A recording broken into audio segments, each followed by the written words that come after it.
Hello viewer, আসসালামু আলাইকুম। Welcome back to listen Rajib Ahmed. স্বাগতম সবাইকে ইংরেজি ক্লাসে। সুপ্রিয় শিক্ষার্থীবৃন্দরা, আজকে তোমাদের জন্য যে ক্লাসটি নিয়ে উপস্থিত হয়েছি, ট্যাগ কোশ্চেনের পার্ট 5 ক্লাসে। আজকে ট্যাগ কোশ্চেনের পার্ট 5 ক্লাসে যে বিষয়গুলো থাকছে তোমাদের জন্য, এখানে দেখো আমি বেশ কয়েকটা রুল লিখেছি। প্রত্যেকটা রুলের একটা করে এক্সাম্পল লিখেছি, আর এই একটা করে এক্সাম্পল লিখে দিয়েছি তোমাদের বোঝার জন্য। আশা করি রুলগুলো তোমরা খুব সহজেই বুঝতে পারবা। তাহলে আসি viewer.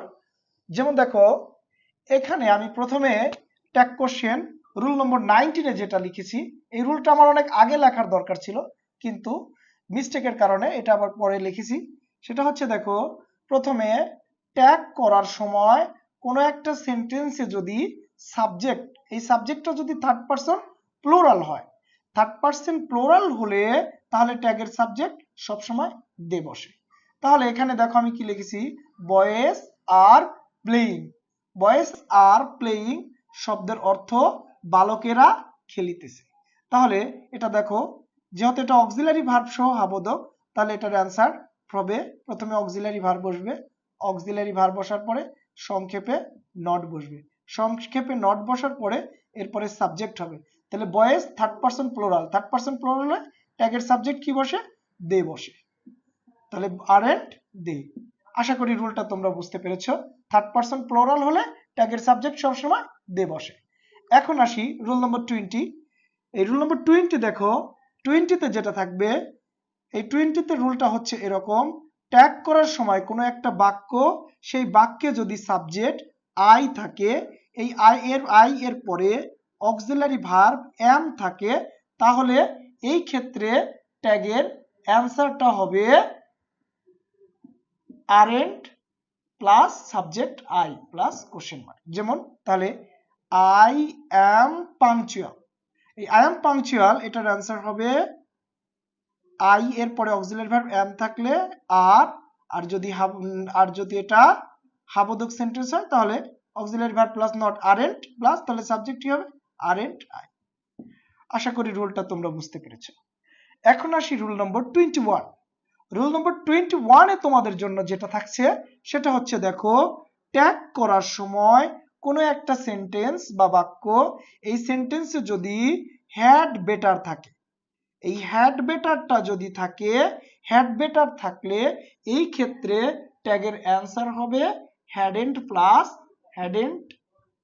Plus subject plus question mark. যেমন দেখো, you had better go, you had better go, তাহলে এটার অ্যান্সার কি হবে? এটার অ্যান্সার হবে had plus not plus hadn't plus, তাহলে এখানে সাবজেক্ট কি আছে? সাবজেক্ট আছে হচ্ছে you, hadn't you plus question. আশা করি এই রুলটাও তোমরা বুঝতে পেরেছো। তাহলে এটা কি হবে? হ্যাড বেটার থাকলে, এই হ্যাড বেটার থাকলে hadn't plus subject plus question mark বসে। তাহলে ইউ হ্যাড বেটার গো, এটার অ্যান্সার হবে কি? Hadn't you. এরপরে আসি রুল নম্বর 22। রুল 22 তে তোমাদের জন্য যেটা থাকছে, দেখো, এখানে আমি সেন্টেন্সটা লিখেছি ইউ উড রেদার স্টে।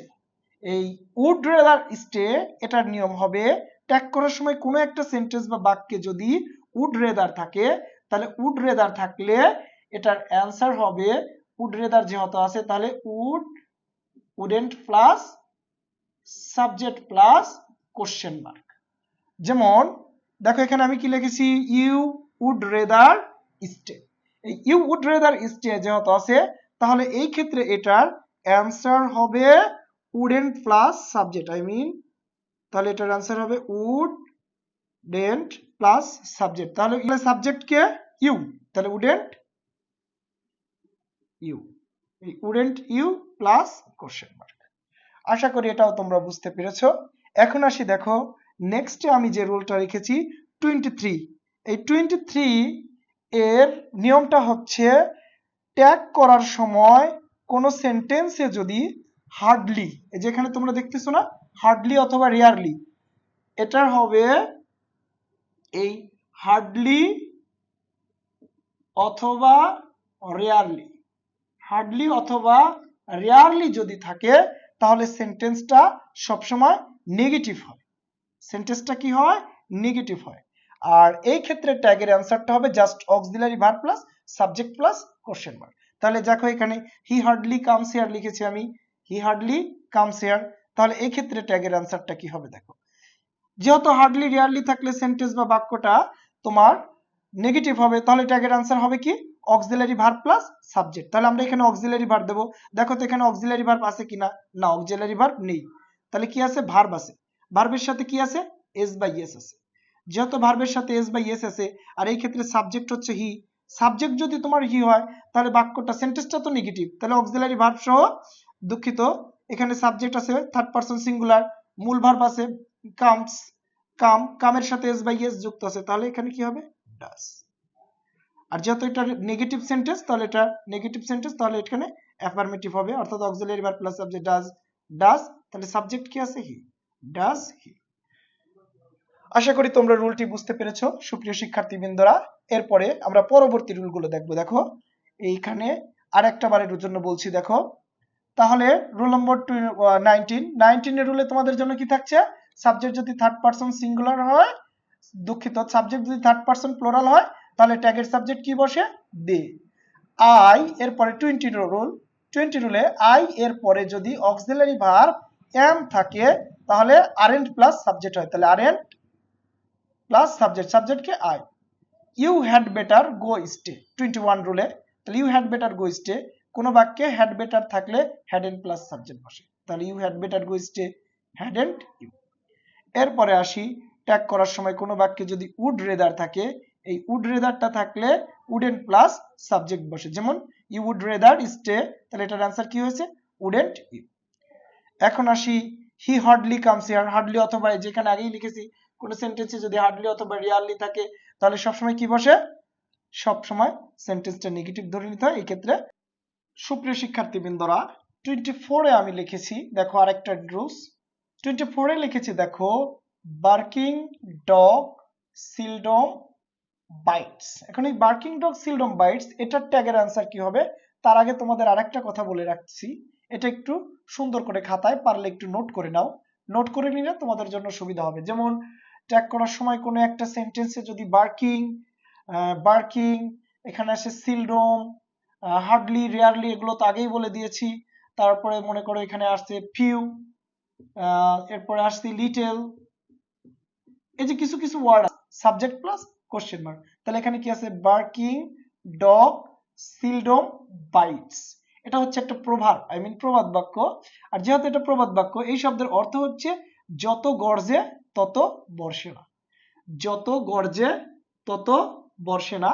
তাহলে এটার অ্যান্সার যেহেতু হবে, এটা যেহেতু একটা নেগেটিভ সেন্টেন্স, তাহলে এটার অ্যান্সার যেহেতু হবে অক্সিলারি ভার্ব প্লাস সাবজেক্ট। দেখো এখানে কি কোনো অক্সিলারি ভার্ব আছে, নেই, কিন্তু এখন তাহলে আমরা কি অক্সিলারি ভার্ব দেবো, এই দেখো এখানে আমি লিখেছি ডগ, ডগটা তাহলে এখানে সাবজেক্ট হিসেবে আমি ধরে নিলাম।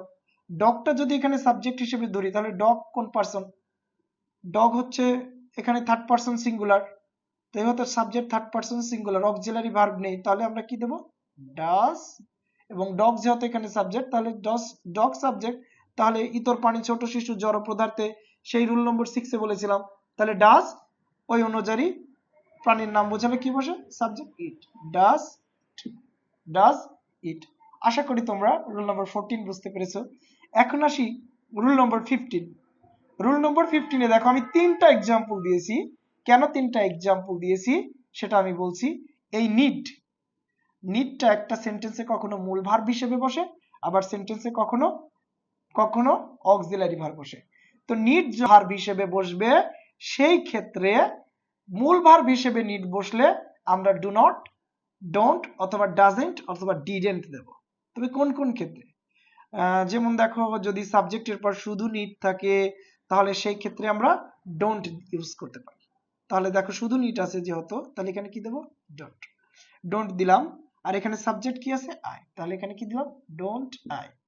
আশা করি রুলটা তোমরা বুঝতে পেরেছো। আবার সাবজেক্ট যদি থার্ড পারসন সিঙ্গুলার হয়, এই সাবজেক্টের পর নিড যদি মূল ভার্ব হিসেবে বসে, এখানে যদি নিডের সাথে যদি এস বা ইয়েস থাকে, তাহলে আমরা এখানে ডাজ ব্যবহার করতে পারি, ডাজেন্ট প্লাস সাবজেক্ট হিসেবে এখানে কি আছে, হি, ডাজেন্ট হি। এখন আসি সাবজেক্ট এর পর নিড এর সাথে যদি ইডি যুক্ত থাকে, নিডের সাথে ইডি যুক্ত থাকলে তাহলে এটাকে আমরা কি দিতে পারি, ডিডন্ট, ডিড নট, সাবজেক্ট তাহলে কি আছে, you plus question mark.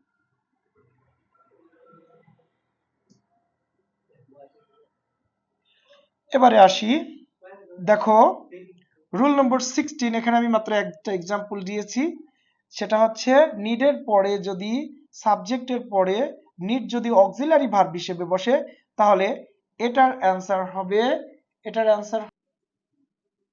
Need plus auxiliary verb plus question. এখন বুঝবো কিভাবে, বুঝবো আমরা এইভাবে, নিড এর পরে যদি নট থাকে, নেগেটিভ অর্থ প্রকাশ করে, তাহলে নিড আর ওখানে মূল ভার্ব হিসেবে বসে না, নিড সেখানে অক্সিলারি ভার্ব হিসেবে বসে। তাহলে দেখো I need not go out, তাহলে এখানে আমরা কি দিতে পারি, নিড প্লাস সাবজেক্ট, এখানে নিড অক্সিলারি ভার্ব হিসেবে বসেছে, তাহলে নিড প্লাস কোশ্চেন মার্ক। আশা করি ক্লাসটা তোমরা বুঝতে পেরেছো। ধন্যবাদ সুপ্রিয় শিক্ষার্থীবৃন্দরা, আজকে আমি তোমাদের জন্য ট্যাগ কোশ্চেনের পার্ট 5 এর ক্লাসটা শেষ করলাম।